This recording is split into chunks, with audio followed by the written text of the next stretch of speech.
कल प्रधानमंत्री के मन की बात के 100वां एपिसोड हुआ था।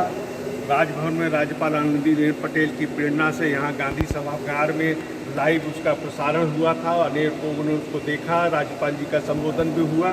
और ये जो प्रदर्शनी यहाँ पे लगाई गई है, उससे हम समझते हैं कि मन की बात की जो 100 कड़ियों में जिस तरह का एक संदेश समाज को दिया गया, वो सब एक उभर के सामने आ गया है। और कल राज्यपाल जी ने भी कहा कि ये एक तरफा कार्यक्रम नहीं है, ये प्रधानमंत्री लोगों के मन की बात सुनते भी हैं और मन की बात कहते भी हैं। तो एक तरह से दोनों में जन संवाद बना हुआ है। और ये मन की बात में हम लोग देख रहे हैं कि उसमें किसानों के लिए बहुत कुछ है, आत्मनिर्भर भारत है, नारी शक्ति जिसकी बार बार प्रधानमंत्री कहते रहे, बेटी बचाओ बेटी पढ़ाओ, हमारी विरासत हमारे गौरव पर सम्मान है। स्वच्छ भारत भी अभियान एक बन गया था, स्वास्थ्य के लिए योग ये भी एक अभियान बन गया। और पर्यावरण के लिए खासतौर पर नई पीढ़ी को जैसे प्रेरणा दिए प्रधानमंत्री जी ने, वो भी एक इसमें दिखाया गया है। ज्ञान का दीप बढ़े, खासतौर पर बेटियां पढ़े, ये एक अच्छा काम है। और निस्वार्थ सेवा के तो अनेक उदाहरण मोदी जी ने दिए हैं मन की बात में।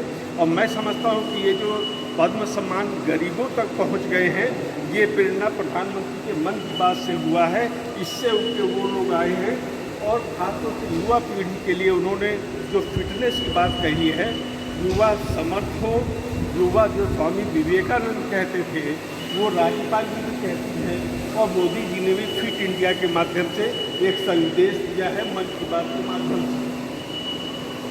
अमृत महोत्सव की शुरुआत प्रधानमंत्री जी ने मन की बात में कही थी और देखते ही देखते जन आंदोलन बन गया।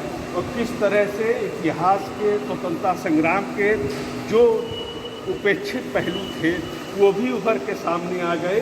और जनता के बीच ऐसे ऐसे अध्याय बने जिसके कारण ये एक मन की बात से नई पीढ़ी हमारे स्वतंत्रता संग्राम के बारे में समझ पाई, जान पाई। अमृत महोत्सव हो, चाहे अमृत उत्सव हो, चाहे अमृत सरोवर हो, ये सारी बातें प्रधानमंत्री जी ने मन की बात में कही। और ये एक जन आंदोलन बन गया।